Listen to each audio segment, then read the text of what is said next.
Listening Test 1, Section 1. You will hear a conversation between Harry and Andrea, two students who have just finished their final exams. First, you have some time to look at questions 1 to 5.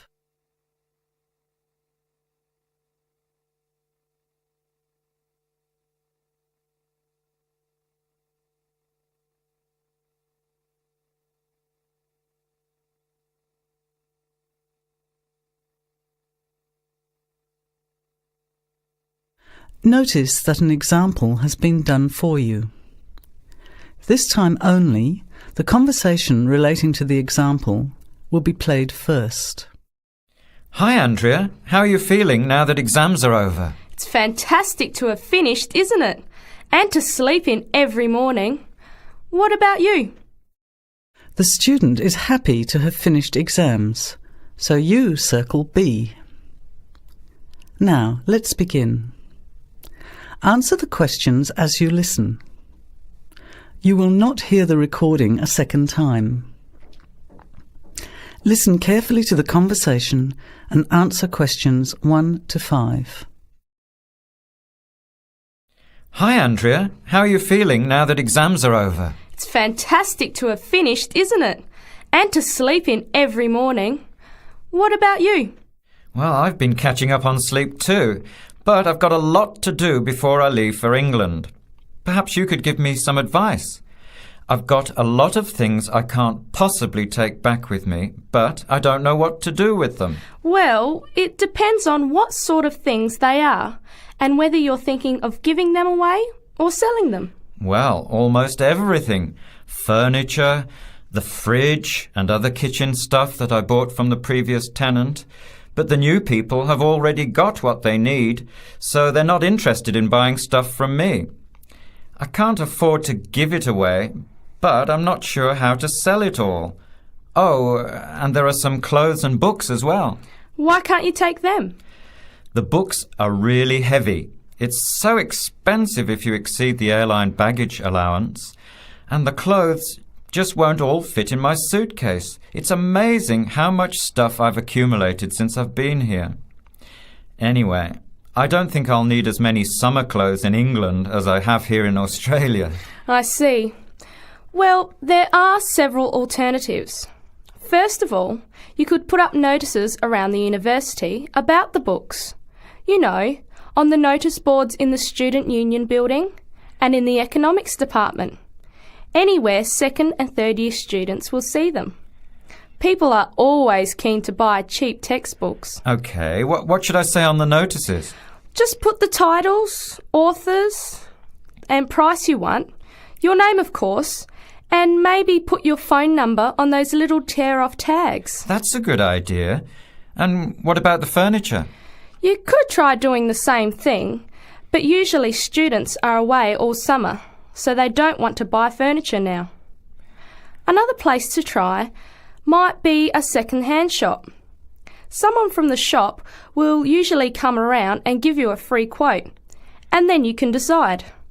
But you don't usually get much money for that sort of stuff. Before you hear the rest of the conversation, you have some time to look at questions 6 to 10.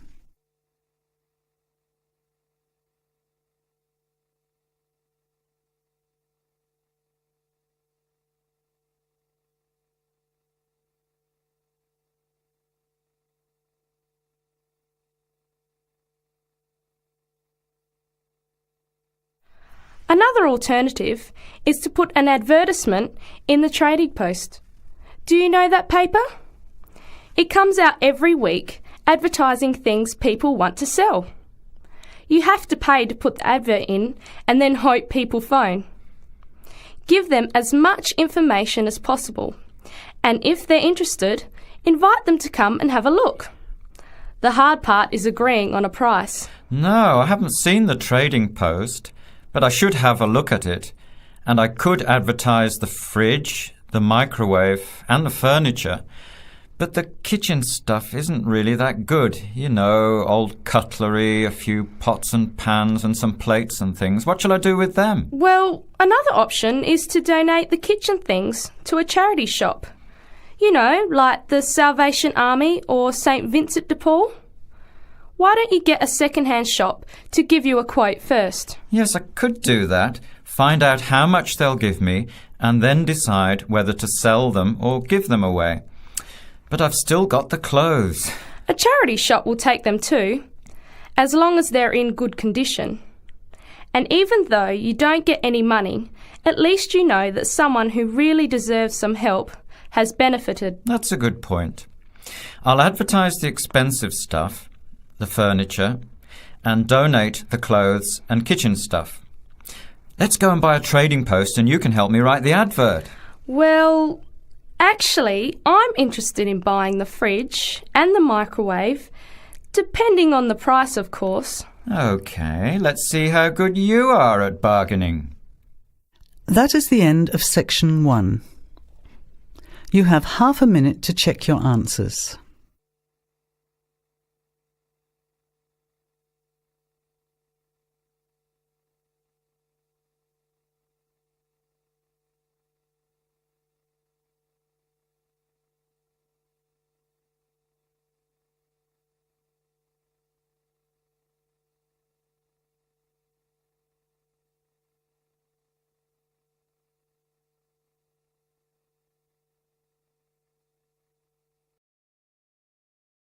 Now, turn to Section 2.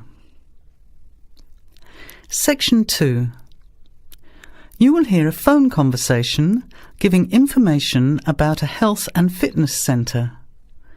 Before you hear the talk, you have some time to look at questions 11 to 16.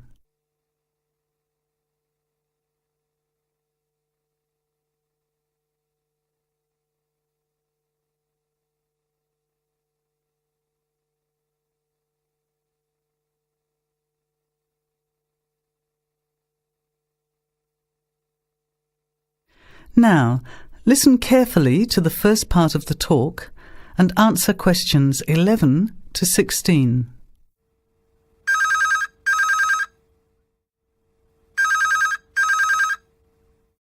Hello?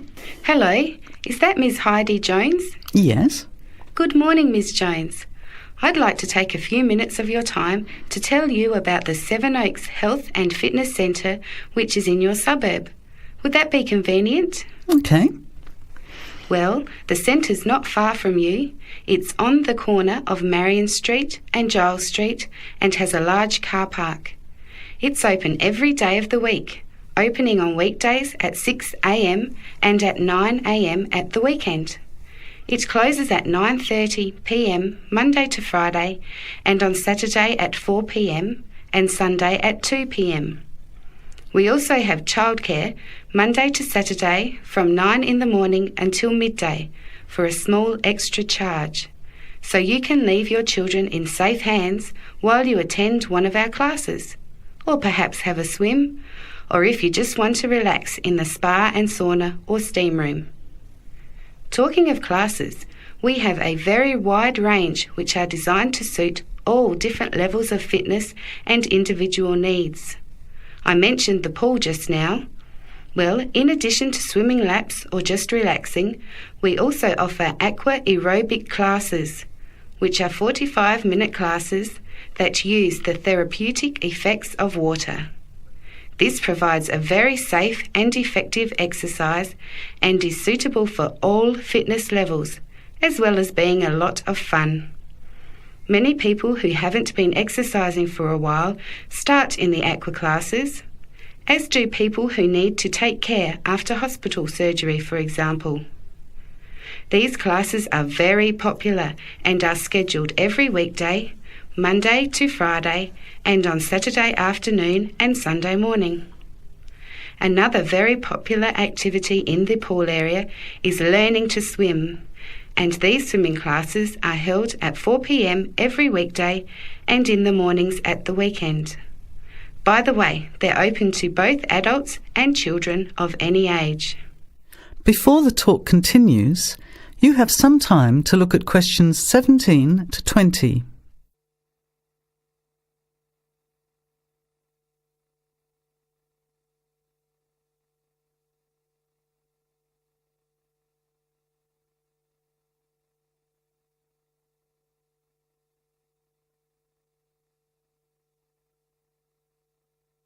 Now, as the talk continues, answer questions 17 to 20. Now, it would take too much of your time to tell you in detail about all our programs, as we have a very wide range of activities at different times. However, I'll just outline some of them. Our super circuit classes are extremely popular, and you get a good aerobic workout while toning your muscles. They're easy to learn, as you combine using hydraulic equipment with exercises guaranteed to give you a good cardio workout. The teachers are very good and there's a fun atmosphere. And the classes are very effective in assisting weight loss, relieving stress, lowering blood pressure and generally increasing fitness. Oh, and I haven't mentioned our range of aerobic and step classes of different types which suit all levels. Our specially designed aerobics room holds over 55 people, and our highly qualified and trained staff can advise you as to which class might suit you. We are inviting you to a free 1-week trial period when you can come and try any of the classes or activities before you make the decision to join. By the way, there is also a large and very well-equipped gym, where we offer free fitness assessments and you can have an individual program designed just for you. Also, the cardiovascular room has the latest range of machines which help you burn fat, increase your fitness, or just warm up. They're very popular, as you can forget all about the calorie burning by watching your favourite music videos on TV while you exercise. Right now we have a very special new member joining fee offer, which allows 2 memberships for the price of 1, a real bargain. So if you can, bring along a friend who'd like to get fit as well in time for summer. Come along and try us out. You can meet the staff. Try out some of the classes for a week, absolutely free. And then, if you like us, sign up for only $110 each for 6 months. Thanks for taking the time to learn about the centre, and I hope we'll see you there soon, Heidi. I'll put one of our brochures in the mail for you right now. Bye for now. That is the end of section 2. You have half a minute to check your answers.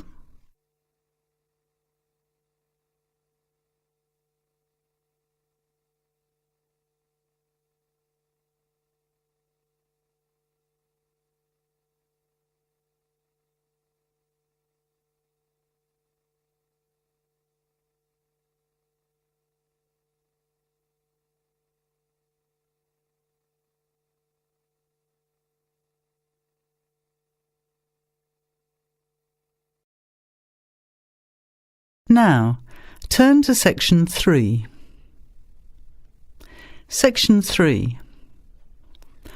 You will hear 2 business studies students, Evelyn and Mark, preparing for a seminar presentation.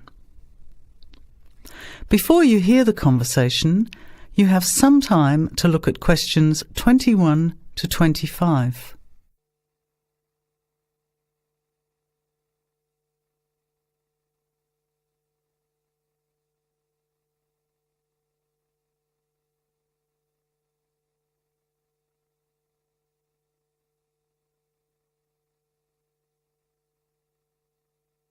Well, I think the marketing of food would be a good topic.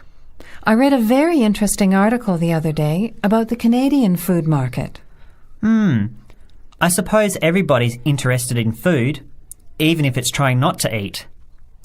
Why Canada? I know that's where you come from, but isn't it just all North America, really?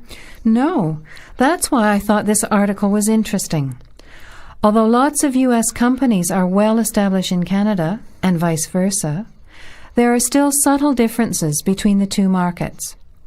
It says here, the Canadian market is definitely not a northern clone of the US. I like that. And it says that if you understand these differences, it can have a big impact on successful food marketing. So I know that Canada has a big French-speaking population in Quebec. Is this what they're referring to? Not only French and English speakers, there are many different ethnic groups in Canada. It's really quite multicultural. For example, Toronto has large Asian and Italian populations, and Vancouver's got a large Asian population too. And because Canada's population is small, these groups make quite an impact, introducing new styles of cooking.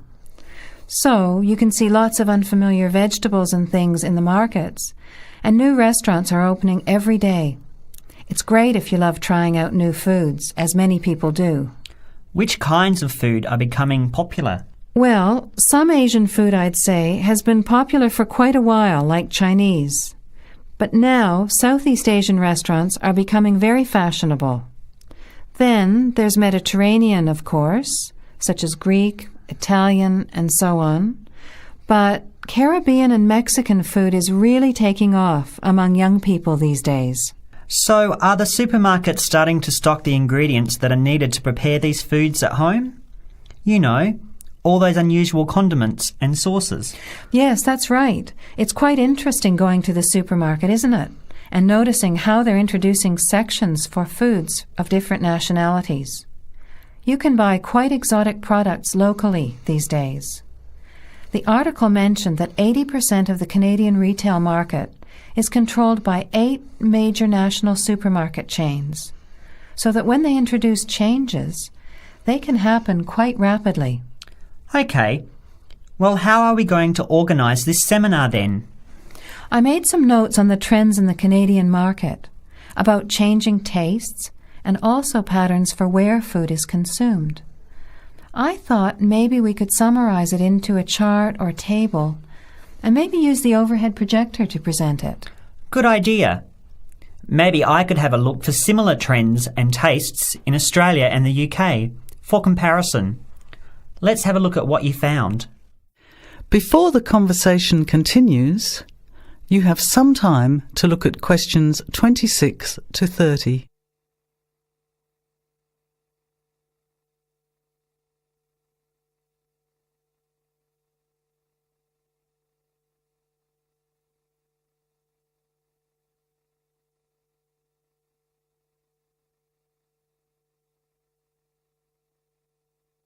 Now, as the conversation continues, answer questions 26 to 30.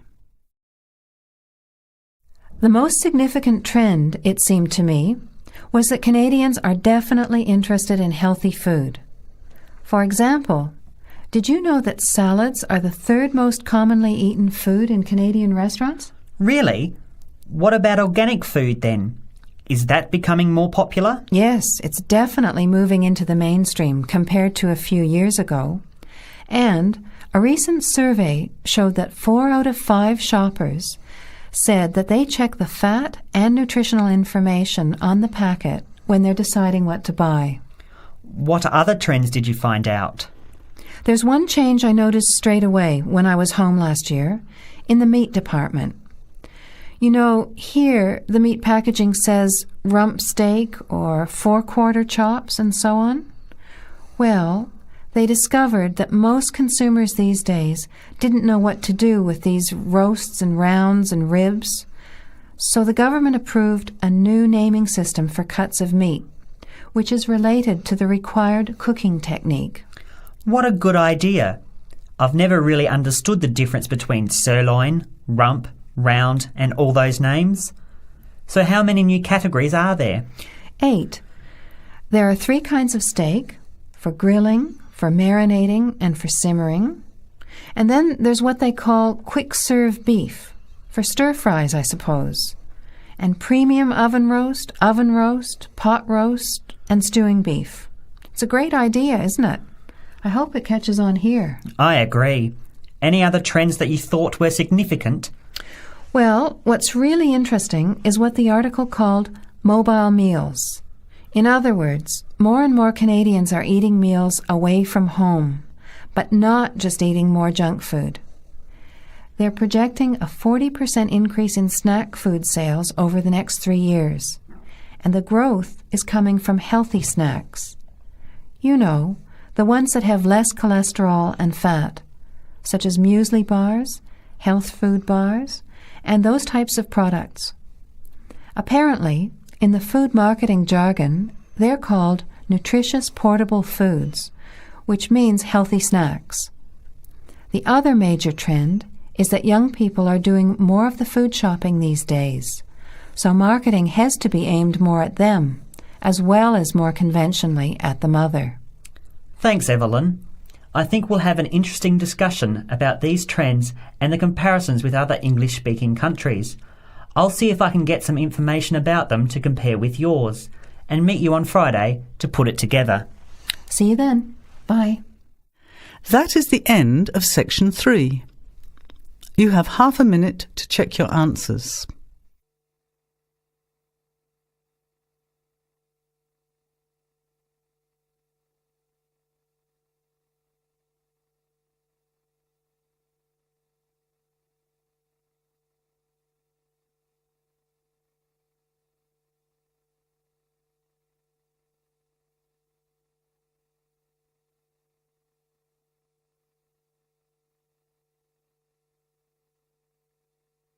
Now, turn to Section 4.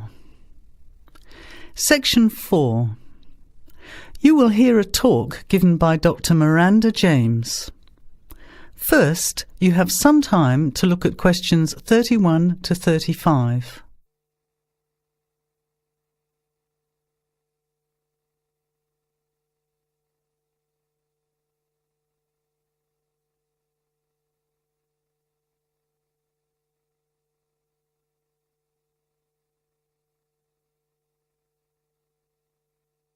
Now, listen carefully to the talk and answer questions 31 to 35. Good afternoon, everybody, and welcome to the first in a series of talks we have arranged for the Overseas Students Association this semester. Dr. James has very kindly agreed to speak to us today on the topic of public speaking, and judging from the large numbers of you here, it's clearly a subject of great interest and relevance. Dr. James. Hello. It's good to see so many of you here, and hopefully what I'm going to tell you will be useful to you both here at the university and in your future employment. Many people avoid speaking publicly, by which I mean in front of, say, 10 or more people. Not because they lack the ability, but mainly because they lack confidence, which is really only due to lack of practice. Today, as a consequence of the influence of television, audiences expect speakers to be relatively brief and to the point, in addition to being well-informed and interesting or entertaining. Probably the most important part of public speaking is what you do beforehand, by which I mean preparation. This includes practical details, such as knowing precisely what your topic is and exactly how long you are expected to talk for. You should also plan the content thoroughly. A good strategy is to write out the content as you intend to say it, and then make brief notes, preferably on small cards, which you use to talk from. This way you sound more natural. You incorporate pauses while you look at your notes, and you can then look at your audience while you are speaking. Never read your speech without looking at the audience. Eye contact is a very important part of communicating with an audience. So deliberately move your head and look around at your audience. pauses are important, as most people, when they are nervous, tend to rush through their speech. Now you have some time to look at questions 36 to 40.